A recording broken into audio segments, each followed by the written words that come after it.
VikesNow. I am Dustin Baker. We are on free agency eve on Monday. We have this beautiful thing called legal tampering. When I first learned this phrase I think it showed up about 5, 6 years ago, it sounded like some big bullshit phrase. But as it turns out, it really is a momentous day in NFL free agency because players tangibly move. We'll get hints and tidbits that will later be confirmed on Wednesday and Thursday that players are going elsewhere. So we're here with Tyler Ireland. He hasn't been on the show for a few months. Tyler, how are you, man? Doing good, man. I'm settling in here in Panama City Beach. I had this setup, all good for months, but not the camera and mic part. Basically, I have to rearrange my camera and mic because I want to eventually sit over back there where my actual backdrop is, but I have this janky like short leash setup where my cord is like a foot long or so. So I can't even see Dustin. Oh, Like okay. I can see a little bit of him, maybe half of his sunglasses, but I'm doing well otherwise, man. I'm just so pumped for free agency and legal tampering, if you will. Hmm. We kind of had like the pre tampering at the combine where the agents talk and you hear peeps and rumors, but now you'll actually start to hear it'll go from like unsubstantiated rumors to real rumors in a couple of days. So I feel pretty you, man. excited. All right, well, thanks for being on the show tonight. Eric, you're about fourth or fifth time on. How are you, man? I'm doing good, Dustin. Thanks for having me back. Not kind of in my normal setup either. We are remodeling, finishing our basement, so like my Vikings, all my Oh, Viking really? stuff is absent until they get that done. But hopefully next time I'm on, we'll show off all the jerseys again. But Cool. We should fire that up before the draft, which is six and a yeah, half weeks away. I got my murder board up finally. I had to handwrite it because my printer was tripping on the day that I actually wanted to do it. But that'll work. Let's jump into this. I perceive the Vikings roster needs as cornerback, defensive tackle, interior offensive line, running back because they do have to get somebody as is. I'm not very panicked about running back because I think they'll draft one, and then safety if Harrison Smith retires and or Cameron Bynum leaves. So Eric, I'm going to start with you at the very top of the list. Let's say Byron Murphy does not return to the Vikings. This is a emergency panic button spot because they need two starters. Because Mekhi Blackman's coming back and we think he's good, but we're not 100% sure if he's a starter. Eric, tell me how free agency will shake down at cornerback for the Vikings. yeah. So like you said, I don't think Murph is going to be back. Sure seems like he's going to go get paid elsewhere, which great for him. Would have been nice to have him back, but I'm gonna stick with DJ Reed. I it just makes so much sense. I think he'd fit well in Flores's scheme. Obviously can, has proven he can kind of lock up some of the best receivers. I feel like Jefferson has had some of his quietest games, twice against the Jets there. Mhm. So I would love for him to be in purple. I think like I said, I think he should be and probably is number one on their kind of on their board at corner. Um, I guess we have to get two new starters. I'm Yeah, thinking so is it maybe, free agency or are they going to wait till the draft for the other guy? yeah, I think they probably fill both with that free agency. I don't know. The corner class doesn't seem that great. Hmm. I guess draft wise, the ones that are projected to be first rounders are both coming off of season ending injuries. And I don't know if you want to roll the dice with your At first least round in our pick. at least in our Yeah, territory. Yeah, we yeah, got Travis yeah. Hunter and Will Johnson who are fantastic, but Right, they won't be around right. for us. They're not going to be there. So yeah, so I'm thinking they probably solve both in free agency just to get it done. Um, maybe they need more of a kind of a nickel guy. So I don't know. I know Asante Samuel Jr. was hurt last year as well, but I feel like he'd be a nice pickup. Kind of throw in the slot there. I know, kind of heard Paulson Adebo, Hmm. if that's how you pronounce his last name, kind of popping up a little bit more, coming off an injury as well. But I don't know you're gonna find anybody that isn't at this point. So I would say DJ Reed and then Paulson Adebo would be my top two Okay. targets or predictions that they would go after. But like I said, maybe Mike Hilton. Sounds like he's not going to return to the Bengals. That'd be a nice Nobody again. returns to the Bengals unless they're Mike No, Gesicki. Thank you very yeah, much. yeah, exactly. Who cares about defense? All right, so Don't need them. you've got DJ Reed headlining as a Yep. prediction, Yep. possibly with Paulson Adebo if they can't get Murphy back. I'm throwing it Yep. to you, Tyler, cornerback. I think number one with the bullet, most important roster need for next week. What do you got? Uh, this one's not a free agent, but I think he will be. Let's just get into it. Packers corner Jair Alexander. I'm Prediction, all huh? about it. Okay. Yeah, I think they'll cut him. You know, he's just unhappy there in Green Bay right now. He doesn't like for the past couple of defensive coordinators, he hasn't seemed to really like them. More so Joe Barry than Halfley, but yeah, he's always hurt. He's on this huge contract. They're not in a great spot. I think they're going to try and trade him, fail because no one wants to take on the contract, and then they're going to cut him. And, you know, any cut player isn't going to count against the comp formula. So, I mean, I look at, you know, Mike Pettin being the assistant head coach for Minnesota. I look at the fact that Jair loves being, you know, a man corner in one-on-one situations. He hated it in Green Bay when they're like, "Okay, we're going to play this soft zone," and then their defense got carved up and he's like, "Well, I just want to guard Jefferson one-on-one or bracketed at least in man coverage." And I don't know. I just feel like if the price is right, if it's like 8 to 10 million on a 1 year, why not just get him to Minnesota for the vibes? We talk or people talk about Rodgers to Minnesota and the revenge narrative. I don't need any of that. Just give me Jair and we're set. The other corner that is a free agent is kind of a sleeper. Panthers cornerback Michael Jackson.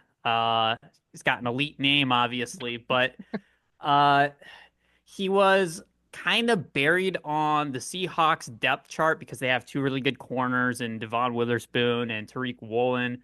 And then he got traded to Carolina last year for, what was it, a fourth round pick or something? I don't know the terms exactly. I don't remember them.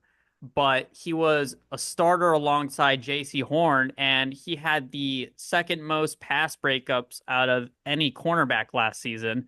So Spotrac has his market value at like 7.7 million a year, which is roughly what Stephon Gilmore was making for us. And I think that would be a sneaky ad. He's like 28 years old. He had a 68 point something coverage grade. I think he'd be a decent man coverage corner that we could put out on the outside, still in his prime. And yeah, I think those two are the top of my list. But if we have to re-sign someone, I liked Shaq Griffin last year. You know, bring him back. He'd probably be the only returning starter, and you need some form of continuity if Murphy's not coming back. If who knows what Gilmore does if he retires or if he goes to Dallas. But yeah, that's who I have at corner. My prediction, so with Byron Murphy, he said last summer that he wants to be back. Now, I'll remind everybody I was wrong about Danielle Hunter last year. I thought Danielle Hunter would be back with the Vikings, so that's my disclaimer. With Byron Murphy, I think what's happening is on Monday, he can tangibly check, he and his agent can check with the other teams to figure out if the Vikings offer is fair. And then once he realizes, okay, yeah, the Vikings are in the same arena, I think he'll sign back with the Vikings only because I know that he liked it here. I have Byron Murphy and then Paulson Adebo. I think they signed Paulson Adebo for 3 years, 36 million or 33 million because he's pretty damn good when his leg isn't snapped. And then you'll have Byron Murphy Jr., Paulson Adebo, Mekhi Blackman. I think they'll resign Shaq Griffin. We still have high hopes for Dwight McLaughlin. And then I tweeted today that I think they'll end up trading down and then get like a third or fourth round corner. There's some decent dudes there in the middle. That's how I see it. I would love the DJ Reed thing to pan out, but I need to see Kwesi sign the best guy at a position in free agency once before I believe it, because we always have grand plans about all these dudes, and then we get the second or third best guy like Jonathan Grenard in terms of how the market after Bryce Huff folded last year. And Bryce Huff, by the way, sucked for the Eagles this year. So thank God we all got that one wrong. All right, we've got cornerback addressed. Eric, we're back to you. Interior offensive line. After the Vikings face planted against the Rams, Kevin O'Connell said, we got to do something to improve the interior of the offensive line. Most of us thought, hey, we're getting some new guys. Well, at the combine, he he made it clear. He's like, I didn't say anything about replacing anybody. But I still think in order to improve, they have to replace at least one of those guys. Garrett Bradbury probably stays because they love him so much. But don't let me influence you, Eric. How many new offensive linemen do they get this week and the week after that, or in the draft? And what are their names? Yeah, so I guess the one that I'm gonna kind of like put, if I would wager on would be Will Fries. Mm-hmm. I mean, I would love to see more than one new lineman coming in, but like you said, they love Bradbury. I think they still are pretty high on Blake Brandel. And he was playing pretty well until Darisaw went out. So I think they're probably only going to end up with one sort of like impact, interior O line signing, and I'm gonna go with Will Fries. Put him at right guard. I think that's their, I guess main weakness, and I think they will hope that improving that will help Bradbury, will help Brando, and will getting Darisaw back will kind of just be the cherry on top there. So that's my prediction. Obviously, I think they will add more, but I don't Mm-hmm. think it will be much of significance. Like I don't think we're gonna get Will Fries and Patrick McCarry. As much as I would love that, throw him at left guard there and have Brandel be your kind of swing guy again. Probably means you don't sign or re-sign David Quessenberry, but I think that's all right. That's what I would love to happen, but I don't think it will. And then maybe they get with one of their fifth rounders or something, another depth guard. Yeah. That's kind of how I see it shaking out. I think he's other than I guess oh gosh, what's Mekhi Becton, right Mm-hmm. from Philly. He's not coming here with the recent O-line coach hire. So I think we can cross him off, any list there. So I think Will Fries is, probably the best one available. Maybe Tevin Jenkins, but I think right guard's a bigger need than left. So I think that'll be probably the number one guy signing that we see this offseason. It'll be Will Fries. I've told you guys before that my dream for Vikings football is when they go play a team on the road, Sunday night football or 3 p.m. window, that we're not like, oh, yeah, they're going to lose that game. And we're finally there. I finally have a confidence that this brand of Vikings is like, hey, now we can go toe to toe. My next big dream, the reason I bring this up, is that we're able to be the team that in like round 5 or round 6 drafts some offensive lineman named Bob Davis from Tulane, some big white guy, and he just turns out to be good from round 5 or 6. That never ever happens for the Vikings anymore. I want that, so I'm hoping they do that with center as a Bradbury Mhm. off ramp, and that guy can start next year. Believe it when I see it because it just never happens. But I want to be that team that just takes a flyer on some guard that nobody's really ever heard of, and then he turns out to be good. That's what I hope happens. Tyler, you're up. Interior offensive line repairs, if any. What are their names? I've got three. I think they can sign three guys on Wow. the interior, but it's not as flashy as you think. The big one is obviously Will Fries. I do want Fries with that. I think, out of all the teams that have that are like what top 7 in cap space, the Vikings are the one that are like really desperate for a right guard because the Bears just traded for 2 guards. They traded for Tooney and they traded for Jonah Jackson. Mm-hmm. And the only other team that had like a below average right guard per PFF that is in top 7 in cap space is the Chargers. So I kind of dove into their beat reporters and I'm like, what are the Chargers doing for free agency? Because they got a lot of money. And it's like, oh, they're going to re-sign a bunch of guys, and their GM and their offensive line coach is like tied to Baltimore, so they're going to bring in McCarry. I'm Damn like, it. Okay. okay, it doesn't seem like they're going to be paying Fries 15 million plus because he's going to be the best right guard on the market, best guard on the market, and he's going to get paid. I think the Vikings are going to be the one to pay him because they're desperate for a competent right guard. And I was watching a podcast. I think it was with Alec Lewis and former offensive lineman Jeremiah Searles. And Searles was talking about how Keith Carter is going to be in charge of like the development of younger offensive linemen, and he's heard that like Carter doesn't have a ton of patience with like young guys because he's got like that rah rah rah coaching style, and some young guys can really sink under the pressure of that if they're not ready right away. So that just leads me to believe that the Vikings aren't gonna like draft a Tyler Booker or a Gray Zabel Hmm. early. They're just gonna attack that position head on in free agency by getting the best guy. Just plug and play. Don't even have to worry about it. That's Will. As far as the other two spots are concerned, they're gonna be. I feel like they'd be lesser signings. I think they like Brandel. They want to give him a chance to start. But if he plays with Darisaw how he played without Darisaw, which was not good, they need a contingency plan. They can't just have a, you know, a giant weak link on the interior. I think Kevin O'Connell's sick of it. And he just wants guys who can pass protect, especially since Darnold's going to leave. Like, okay, now it's going to be McCarthy or Daniel Jones or some backup quarterback out there if McCarthy isn't starting day one. So you need guys who can pass protect and, without any concern. So I've got James Daniels played left guard for the first 3 years of his career in Chicago, and he's coming off a torn Achilles. He's projected to make like 5.5 million. And then the Raiders just cut center Andre James. The Vikings have lacked sort of like an Austin Schlottman type ever since he left. Just a backup center who you can trust when Bradbury's not out there because he's going to miss a couple of games a year. So that's what I think they do. They overhaul every single interior offensive line spot, but only one of them is guaranteed to start. The other two are just depth and competition. I have somebody like Patrick McCarry as the big splash, and then there after that, I think it's going to be somebody we're like, oh, okay, like Laken Tomlinson, or Shaq Mason, who used to be good. I don't know if they systematically go down the line, replace all three positions. And I think they probably like Walter Rouse and Michael Jurgens to give them a shot. So this is probably just me being cynical that they never ever just go fix the offensive line like the Eagles would do in a single off season.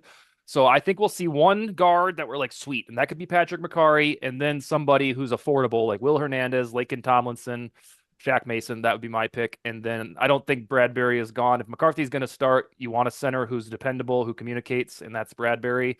I would love to be done with the Bradbury. I can't wait for when the Vikings go up against a team like the Giants with Dexter Lawrence or the Packers with whatever imbecile they have who's good in the middle. And we don't have to worry about our guy just getting plowed over. That will be another holy grail of Vikings football, but I don't think they're going to fix it quite yet. All right, we are to the other thing I've been asking for, and I think Eric has for 10 years, is you are allowed to go get an impactful three technique defensive tackle. You don't have to always use Armin Watts, Shamar Stephen, Jonathan Buller. You can go out and get somebody who does both who's really good. They don't seem to know that. Do they finally do that this offseason? Wait for the draft?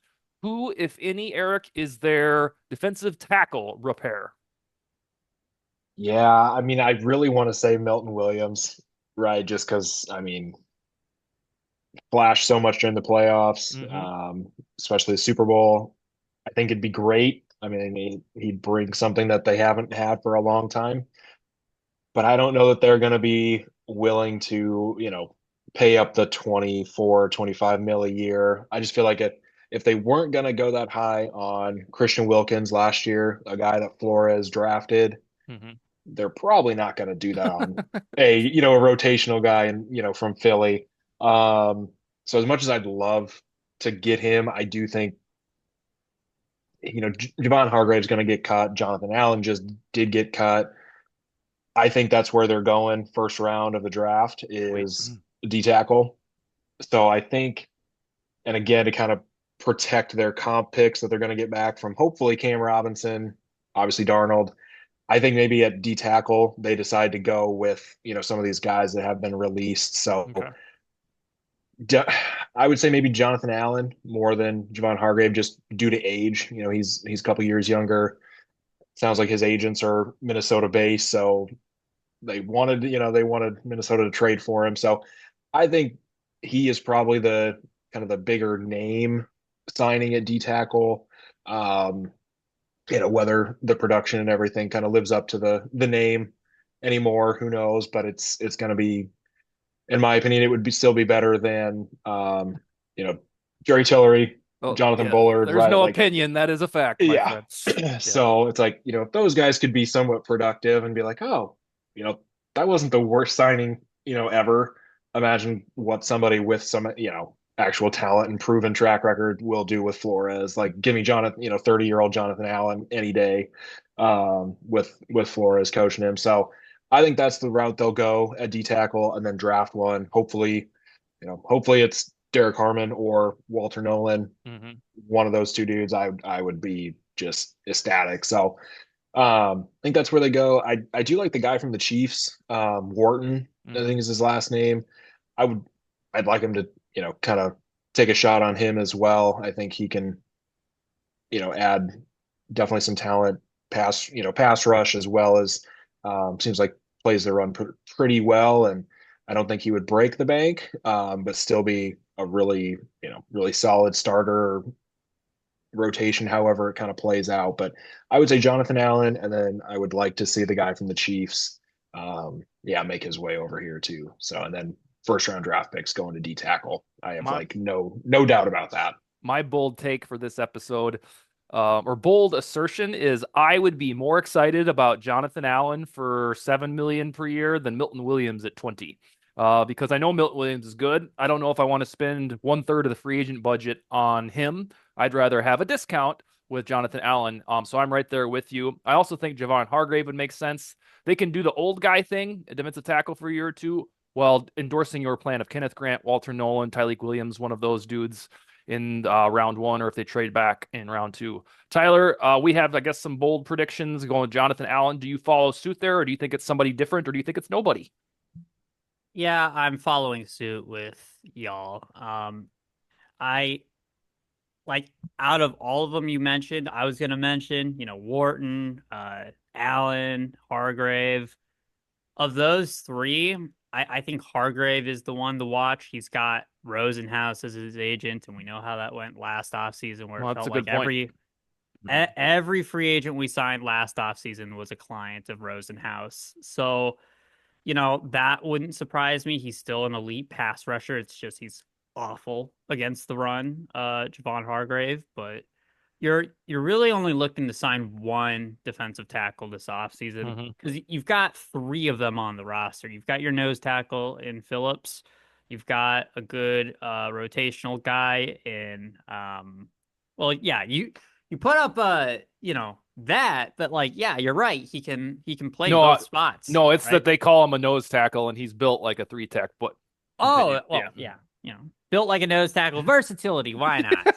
But I come from a more, Linval Joseph school of Vikings oh football, yeah. my friend. That's a nose tackle. Linval pick six. And he's still a Love free it. agent too, damn it. Yeah, yeah, just bring no. But but no, Bring I him home. Bring him home. bring him home and the oxygen mask and everything. But I you really only need one guy. I think that can be Hargrave, and you've got three guys who I think the Vikings, you have Phillips. I think they can bring back Bullard and just reduce his role. I thought he was really effective as a Mhm. run defender. He's still got a veteran, a leader in the locker room. And then you've got Redmond. So you only need to sign one free agent, and then you only need to draft a guy in the first round. You don't need to invest in a ton of money into a Milton Williams because that's just going to be a rotation anyways. Like, why pay Milton Williams $20 million a year when I'm going to rotate in Bullard on those early downs? I'm going to rotate in Redmond. I'm going to rotate in Hargrave, a rookie. It just doesn't add up. So, yeah, no, just sign a veteran.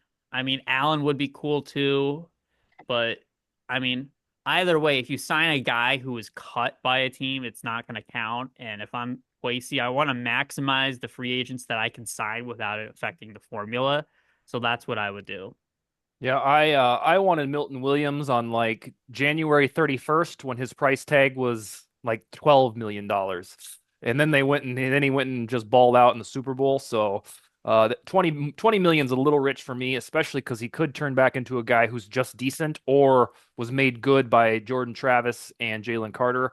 Who knows on that one? So I also Jonathan Allen is my official prediction because I think it was Darren Wolfson who had said that this guy wants to be a Viking, and I didn't know that. So I think we'll work from a position of strength there. All right, a couple more to go. Running back. Eric, the Vikings need one of these no matter what because it's Ty Chandler and Xavier Scott. Who is the running back? And since I'm pretty sure I know what you're going to say, I'm also going to ask you to name the identity of the running back they draft in April. So I think Aaron Jones comes back. I really don't like the idea of Harris from Pittsburgh. I want nothing to do with that. Um, and yeah, and in the and now it might be a possibility. Uh, didn't have the best combine, but I'm a little biased. I think they still end up drafting Caleb Johnson from Iowa. That would be my preference there. I know we didn't have a great 40 time, but um, dude can play. I think he'd be a great fit, and they need something else, right? Like I don't know if it's the line. That's probably the main reason why. But you got to keep Aaron Jones fresh, or who I guess if they don't end up doing that, still I just think the running back committee plan is better than just a workhorse.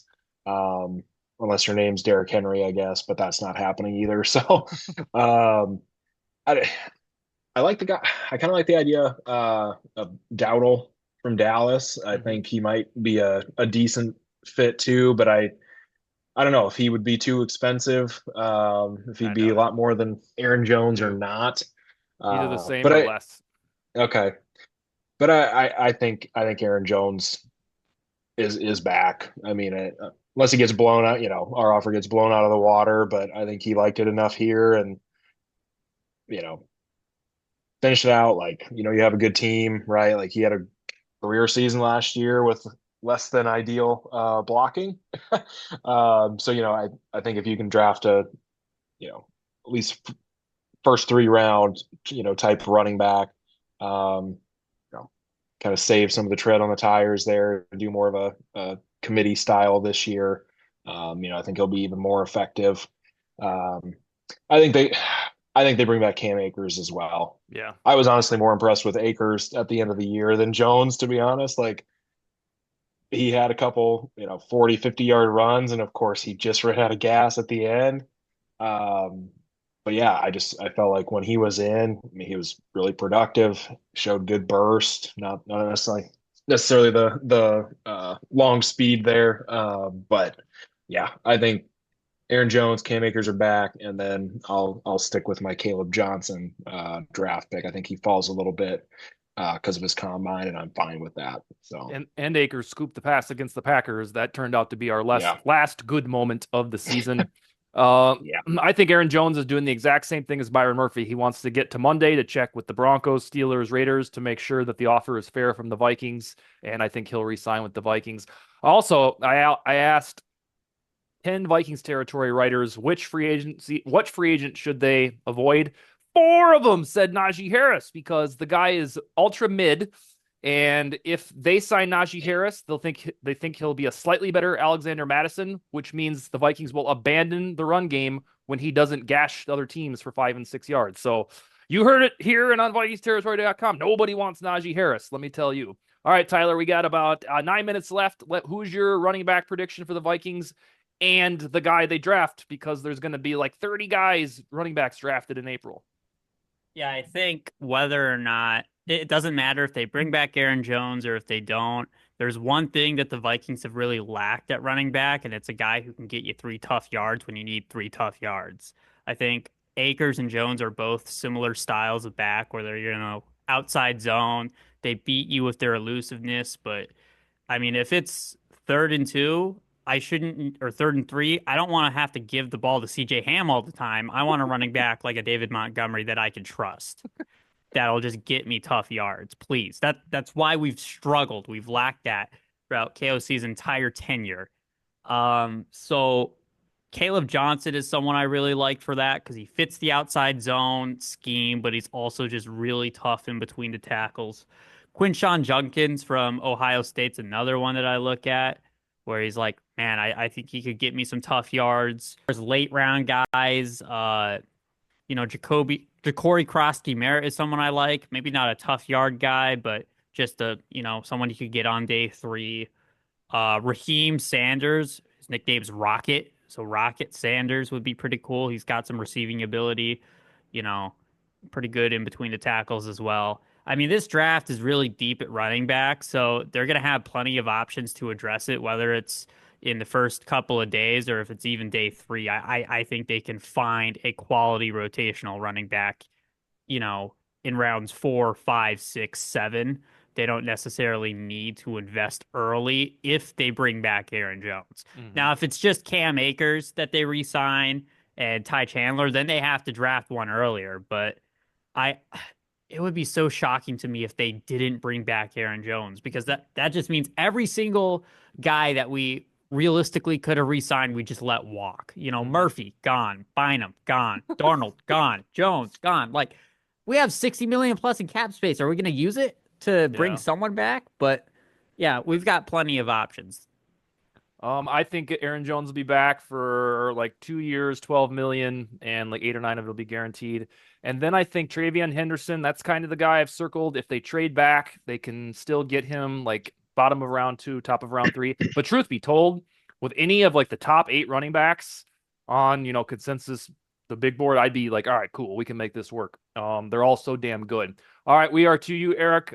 2 minutes are left. Your safety prediction, and then anything we've missed at all from the show that you want to get out in the open. So I really don't know that they're going to do much at safety here with the Theo Jackson extension. I mean, to me that signals he's starting. I think Harrison Smith is back. Okay. He's going to run it back one more time. So it's going to be Harry and Theo Jackson at the other safety spot. They've got Jay Ward, And Metellus. and Metellus, right? I would like Metellus to kind of stay in that like rover role, just be able to move them all around and all. I just think that's where he's most effective. I don't know, man. I see Jeremy Chin on the list. Maybe that's somebody just, because he was in New England. I don't know if he, crossed over with Flores at all or not, but kind of fits I'm guessing, player profile that he still will, likes or will want. Would love to have Javon Holland. A few weeks ago, that probably would have been my prediction, but there's no chance with Theo getting the money that he did that they bring him in. So that dream's kind of dead. I'm glad, I don't know, glad that they're not re-signing Bynum. But I think they could replace that production for a lot less than what he's going to cost on the open market. So that one doesn't really make me too sad to see him go. Great guy, good player, but yeah, not shedding a tear over that one. Maybe they address safety at some point in the draft too, late round or maybe an undrafted free agent. Maybe they go that route, but I think their safety room's pretty much complete with guys on the roster already. So I don't think there will be a lot of movement there. Safety's another spot. Safety's another spot you can, if you're good at this, get away with drafting round 4 or 5 and then develop them, and that could be the plan for these Vikings. No more Lewis scenes. No more first round. Yeah. Oh yeah. If they get Malachi and that guy could be great, but it's just we're gonna think it's seen all over again. All right, Tyler. 2 minutes are left. Safety and anything else we forgot on this episode. All right, 2 quick names at safety. First of all, I agree with y'all. I mean, I think our 3 starters are already on the roster in Smith, Theo Jackson, and Metellus. But if they want to bring in a safety, Julian Blackman from the Colts, because the Colts aren't going to re-sign anyone, it seems. They don't have a ton of cap. They're not going to re-sign a safety. They can't even re-sign Will Fries. So Julian Blackman's kind of like a jack of all trades, master of none, where he can kind of line up, in the box, free safety. He's not like as good as Bynum or, one of these top flight free agent safeties, but he's good enough to, be a starter. So maybe they could afford him. If not, if you want to go shopping in the bargain bin, just bring back Bobby McCain. Like he seemed to be good. I mean, for what his role is, a backup. I mean, that's what you're looking at, right? Your fourth safety is what you're trying to get because Theo's now your third. So, I mean, maybe they like Jay Ward. Maybe Jay Ward can be the fourth safety. I don't know. I've never gotten a decent impression of the guy. He's always committing penalties on special teams. To me, he's like the new Chris Boyd. But but yeah, I just don't think they're going to invest in safety all that much. I would say keep an eye on Talanoa Hufanga in case Harrison Smith does retire. We've kind of talked ourselves into assuming he'll be back. I think that's really just a big hope and, an anticipating hope. Like we think he'll be back. But if he isn't, they're going to need something, I think. And that could be Hufanga. Two other things I want to say before we log off. Isn't it wild that we're at a point in Vikings history where the idea of Aaron Rodgers signing with the Vikings gets on our nerves? Think about how weird that is. Like, a year and a half ago, we'd be like, oh, shit, here it comes. And now we're like, stop talking about that, please. And then somebody on Twitter pointed this out. It was a wonderful point. If Byron Murphy does walk, last year on Monday morning, we learned that Danielle Hunter would leave on legal tampering. We were like, shit, what are we going to do? And now that is our deepest roster position, bar none. Andrew Van Ginkel, Jonathan Grenard, and Dallas Turner. So if Byron Murphy does sign elsewhere, we don't have to go, oh, God, now we're screwed. We're not. There is time to fix that, and we have a track record of that being fixed with edge rusher last year. So those are my closing arguments. All right, gentlemen, that's what we got. I hope you enjoyed free agency week. Turn on your notifications for all the heavy hitters on Twitter because they're going to blow up your phone. You guys should come back and join me like 2 or 3 weeks from now so we can start to peek at the draft. All right. Awesome. Will do. Yeah. All right, guys, take it easy. Have a wonderful night. Hey, guys. Later.